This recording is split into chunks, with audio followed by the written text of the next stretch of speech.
The beginning of Acts 2 is the narrative that leads us into the day of Pentecost, the day that the promised helper, the advocate, the comforter, the third part of the Holy Trinity arrives, the Holy Spirit.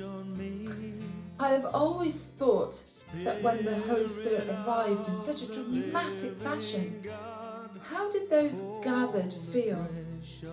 Surely there must have been confusion and fear as they experienced the most dramatic of visual and audible happenings that you could ever imagine.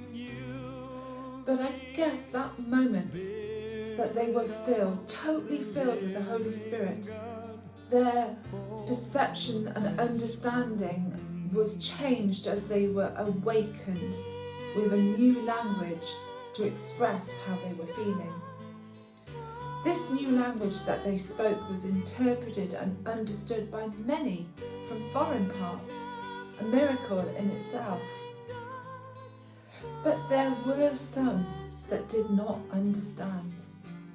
They just thought that the gathered had just had a few too many to drink. And I sometimes think that we overlook these people. The excitement perhaps of the moment of the arrival of the Holy Spirit drowns out their voices.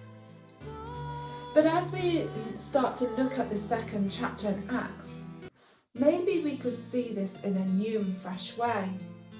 The book of Acts for me is a bit like Acts 1, the first in a series.